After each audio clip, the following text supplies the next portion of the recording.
Welcome to Russian History Retold, Episode 274, The Soviet Gulag System, Part 2, The Women. Last time, we began our journey into the saddest institution created by the Bolsheviks, the Gulag.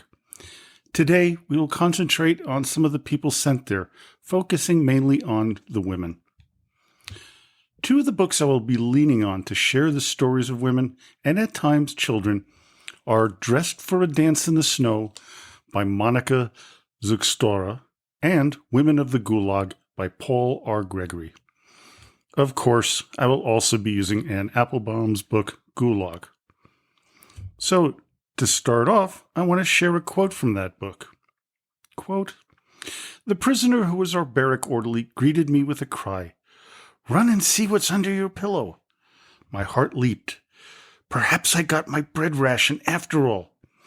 I ran to my bed and threw off the pillow. Under it lay 3 letters from home. 3 whole letters. It was 6 months since I'd received anything at all. My first reaction on seeing them was acute disappointment, and then horror. What had become of me if a piece of bread was worth more to me now than letters from my mother, father, my children? I forgot all about the bread and wept."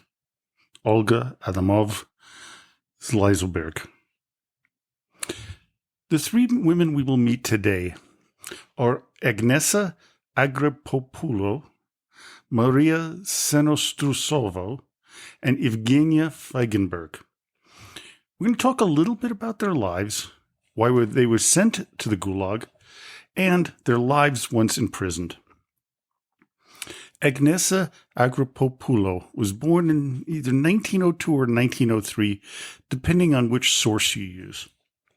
She lived in a small village called Maikop, near the Black Sea. Her heritage was one of Greek, Russian, and Mongol blood. She and her sister Lena were considered the most beautiful women in the area. I've had a problem with this person and the veracity of the information, as I always try to verify the information, and I found some discrepancies. The first is her name. Apparently, Agnesa is her actual first name, but I've seen 2 completely different versions of her last name. The one I found while researching is Ivanovna Mironovna Karoli, supposedly from a memoir I found online that she told to Amira Yakovenko, which was translated by Rose Glickman into English. The book, Agnesa from Paradise to Purgatory, A Voice from Stalin's Russia, has many of the same stories as Gregory's book, so while the names may differ, the story is the same. So I'll go with the idea that both are true. But because of the variation in the last name, we'll stay with the word Agnesa moving forward. After the Russian Revolution, Agnesa would meet and later marry a Chekist officer, Ivan Zarnitsky.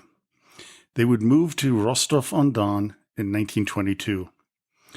What I found interesting about their marriage the following year was that it was done in a Russian Orthodox church. There was still a belief in the church by many, even within the Bolshevik followers. It is unsurprising that Zarnitsky would marry there, as his father was a priest. Unfortunately for Ivan, this information would come out and force him to leave the Cheka and become a shoe factory manager. This didn't seem to sit well with Agnesa, so she set her sights on a higher-up in the Cheka, Sergei Mironov. This would eventually prove to be an unwise decision for the young woman. When Stalin decided on his dekulakization campaign in 1931, Mironov, nicknamed Morosha, was one of the first Chekists to carry out the boss's order. Agnesa ran off with Morosha, first to Moscow, then to Kazakhstan. For the next few years, Agnesa would see the suffering of the gulags, from the outside, of course. The daily sight of men, women, and children starving in the cities and towns of Kazakhstan would haunt her, then harden her. Mirosha would continue to move up the ladder until he was considered the most powerful man in Alma-Ata, at the time the capital of Kazakhstan. By 1937, Mirosha was thought to be the number 3 man in the NKVD. That position was in jeopardy as Stalin was about to start the Great Purge. In February, Mirosha was summoned to Moscow to attend the plenum. He would leave Agnesa behind, much to her chagrin.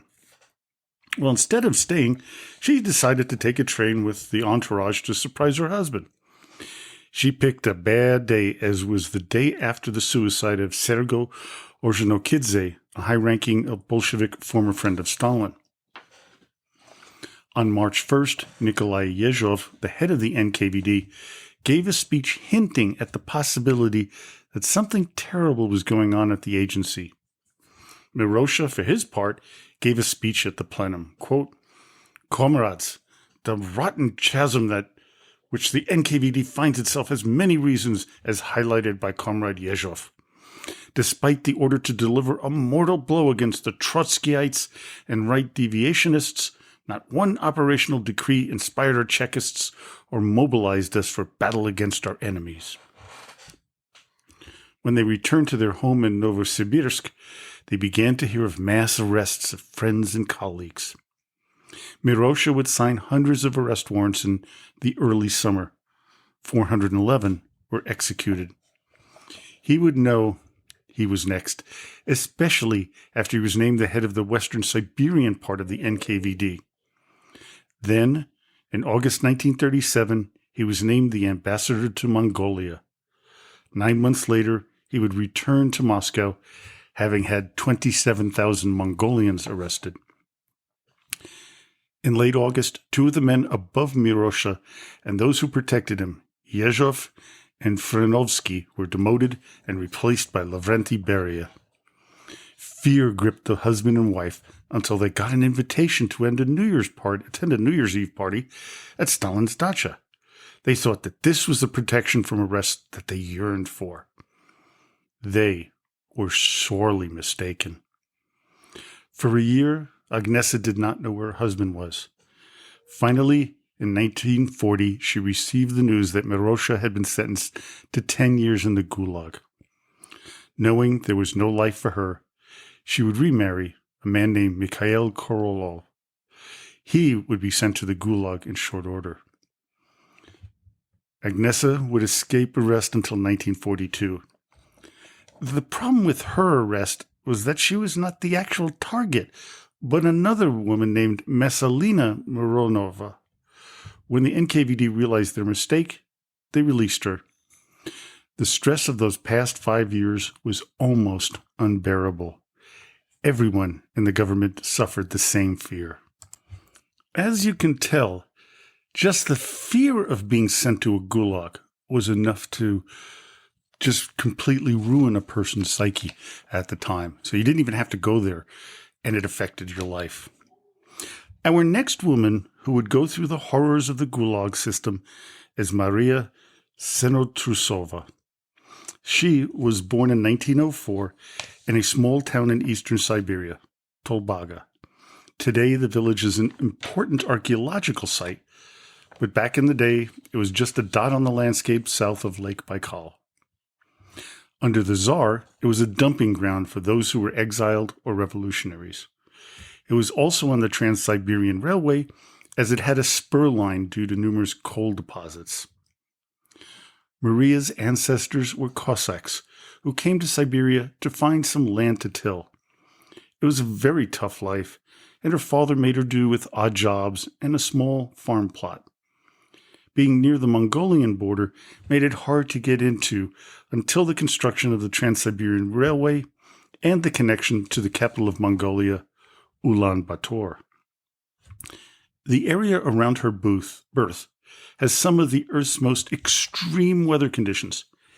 It can reach minus 50 Fahrenheit in the winter, and in the summer it can top 104. It was a peasant-populated town, something the Bolsheviks were supposed to be focused on elevating. The name Senotrusov even meant haymaker, lending credence to Maria coming from peasant stock. This changed, though, due to the railway. Because of the rich coal supply, people started pouring into the region. One person who made it all the way to Tolbaga was Alexander Ignatkin, who would marry Maria in 1923 in the Russian Orthodox Church. He was also from humble origins, as his father worked in a slaughterhouse in Irkutsk. Being the brightest of 6 children, Alexander's father chose him to get an education. He would graduate with a degree in engineering from Irkutsk Technical Institute. It was a hard time in Siberia, as the Russian Civil War was winding down, and, with it, the near-starvation conditions that accompanied it. Ignatin would work on the Trans-Siberian Railway, living in a small cottage near the tracks. He and Maria would have 3 children, Nadia, Olga, and Yuri. Their favorite family pastime was reading, and they were a loving family. The children would write about it in their memoirs. By 1930, Alexander and the family would be based out of Chita, with him making it all the way up to the chief of engineering operations. It made him responsible for over 2,000 miles of track. It was a period of somewhat calm, with a lack of fear of what was to come. Sure, they read about the engineers of the Shotki coal mines and how they executed all of them in 1928. Maria thought they likely deserved the punishment, but it had nothing to do with them. The Cheka had set up shop in Chita and were constantly meddling in everyone's affairs. Ignatkin would have none of it. He would argue with them and deny them the right to take housing from his men and their families. This insolent behavior, though, would cost him and his family dearly. Alexander would have numerous prisoners assigned to expand the track lines. While this was mildly disturbing, it brought no concerns to the Trusov family.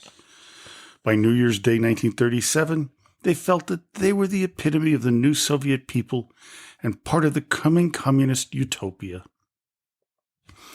The 1937 plenum attended by the local Cheka officers I mentioned earlier was to rain down on the good people of Chita after they returned in February and March.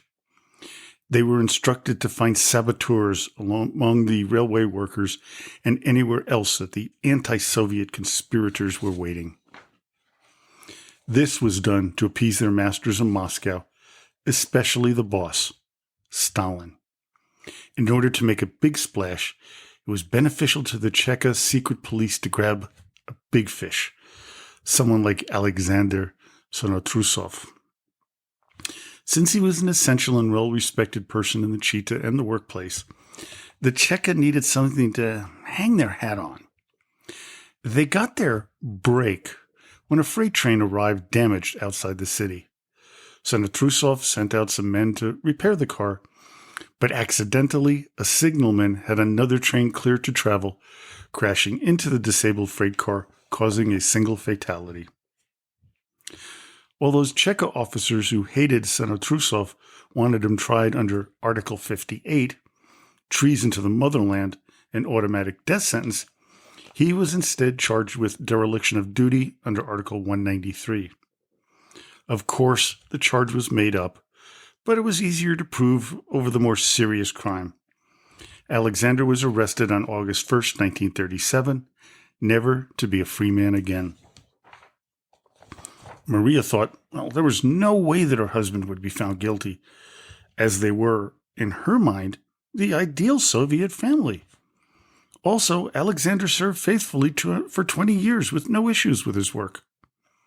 But, despite having no real evidence, the military tribunal sentenced Alexander Ignatkin to 7 years in a corrective labor camp. The sentence stunned his fellow co-workers as they couldn't believe that he had done anything wrong. They also came to the conclusion that if he went, then when were they going to go? At first, Alexander was to be sent to a camp far from home. Instead, at the last minute, he would serve his time in Kadala, only 15 minutes away by train. It was under the thought that he could help supervise and construct a new rail line in the area. Supposedly, Alexander would be paid a small salary, which could help support his family, who had now lost a significant source of income with his conviction. A visit from the family to the Gulag camp at the end of August would be the last time they would see their father and husband. When Maria went to the camp, the Cheka officers told her Alexander was no longer there. Instead, he was in the headquarters of the police on Kalinin Street. This was a bad sign for him and the family. Stalin wanted to make people like the Ignatin family a symbol of what can happen if you don't toe the line. On September 29, 1937, Alexander was tried again and convicted of another trumped-up charge. It was really serious for the family, as they were deemed chasseurs, or threats to the Soviet power. They could and would have their property confiscated and the children taken away and placed in an NKVD-run orphanage. This would happen on October 7th. After everything was taken away from the family, the children and Maria were taken to the Cheka headquarters on Kalinin Street. The mother was forced out of the car to supposedly sign some papers. As soon as she got out, the car sped away with the children screaming in panic. Maria would not see her children again until 1946, 9 years later.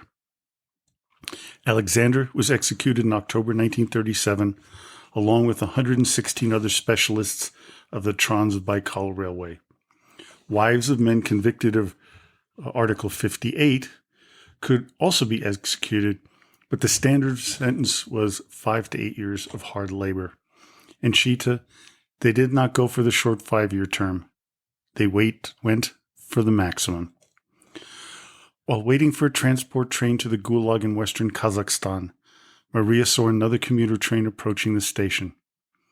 She decided to end it all when a hand reached out and grabbed her hair. She was told, quote, "See here, that is the last time you try something like this. Don't ruin your children's lives. We will outlive our enemies. We will see our children again. Everything will be back in its own place. Believe me, the truth will win out."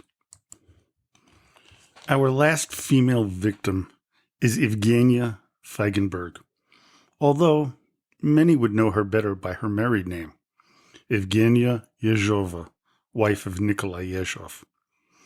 Born in 1904 in the town of Gomel, Belarus, she would be married 3 times, with her final and fatal marriage taking her from the pinnacle of Soviet power to the pits of despair. While she never served a day in the Gulag, she would be witness to the depraved work of her third husband, which is why her story is so compelling. Gomel was within something known as the Pale of Settlement, an area set aside for the Jewish population of Russia. Evgenia's father was a rabbi who fathered a very large family, with most being sons. Because she was a girl, Evgenia could only attend a lower level of school. Still, she was very fond of reading and had a knack for art. What Evgenia also wanted was out of Gomel. Her father wanted, as was custom, to marry her off to a good Jewish boy and bear lots of children. Her plan was to find someone up and coming, and if Evgenia found him in Lazar Kayutin when she was just 18 in 1922. He was a writer and journalist who moved to the hotbed of writing in Odessa. Here, Evgenia got to meet the famous Isaac Babel. While this was a significant step up for her, she grew tired of Lazar and set her eyes higher on Alexander Gladun, who ran the Moscow publishing house. While not marrying her, the two would travel to Moscow, London, and Berlin before returning home to Moscow. Because of his high standing in the Soviet state, Evgenia would travel with the elite communists and enjoy privileges the ordinary citizen could never dream of at the time. One of the benefits of being in the elite world of the Soviet Union was the ability to get a quote-unquote cure. Now, we would call this a vacation, But the Bolsheviks needed to change the terminology to avoid being thought of as the same as the elite of the Tsarist regime, which, to be all honest, they were. Evgenia's cure in the resort town of Sochi would lead her to meet a small man who would yield great power, Nikolai Yezhov. Even though Yezhov was really short, 4'11", and nowhere near handsome, Evgenia was intrigued when she found out he was a deputy to an undersecretary in the Central Committee of the Communist Party. For his part, Nikolai was enthralled with this attractive woman, so he invited her to dinner. Even both were still married, Evgenia to Lazar Kayutin, it didn't matter. They courted each other for the next 2 years. Yezhov's rise continued with him being named as secretary of the Central Committee with an office overlooking the Kremlin. In 1931, she got her divorce, as did Yezhov.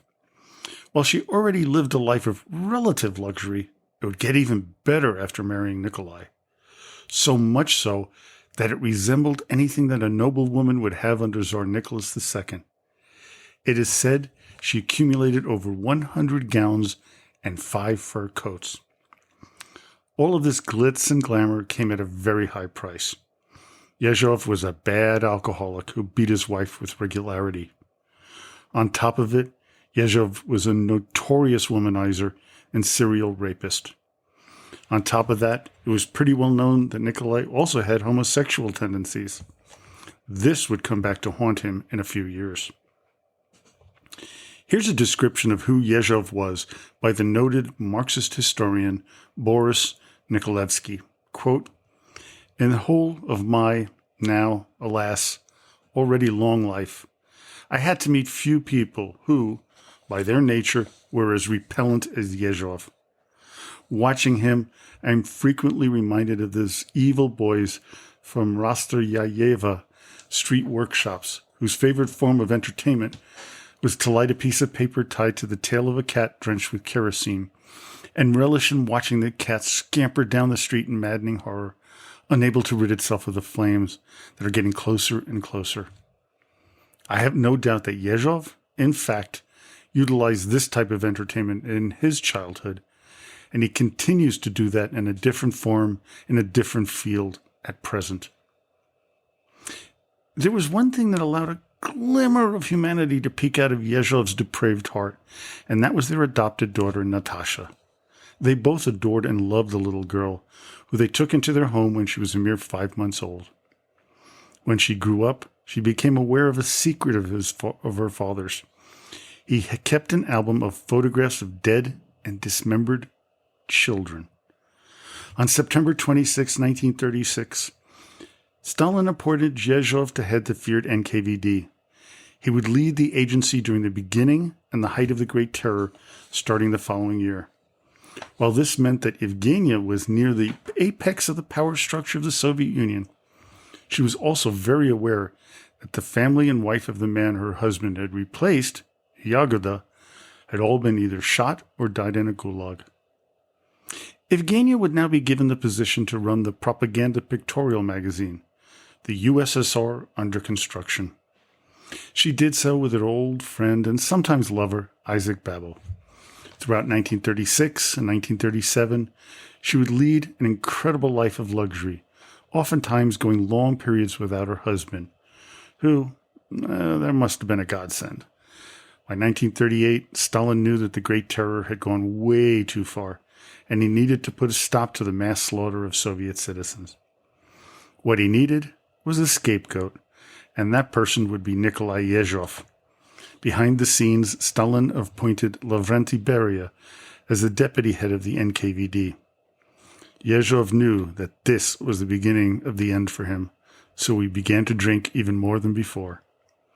Evgenia began to realize things were going south in a bad way by the fall of 1938. Board members of her magazine were being arrested one by one. By December, only 3 of them were left. Within weeks, no editorial board names were listed in the publication, including Evgenia. Stalin was well aware of their fears. He called Nikolai into his office to question him about Evgenia's extravagance. Stalin intimated that Yezhov should divorce his wife to show loyalty. He couldn't do it, despite knowing full well it would cost him and her their lives. This stubbornness would last until September 18th, 1938, when Nikolai told Evgenia that the marriage was over. She headed off to Crimea in a deep depression. In October, she was ordered back to Moscow, where Nikolai would place her in a nerve clinic. She begged for the poison to end her life. Instead, he sent her chocolates filled with sleeping pills. Evgenia would die on November 19th. Nikolai Yezhov, a man who tortured, executed, and sent hundreds of thousands to the gulags, would be tortured and executed on February 4th, 1940. And I always say, well, I hope you enjoyed today's episode, but this was a relatively hard one, as you can imagine. But join me next time as we continue our story about the Soviet Union's notorious Gulag. So, until next time, до свидания и спасибо за внимание.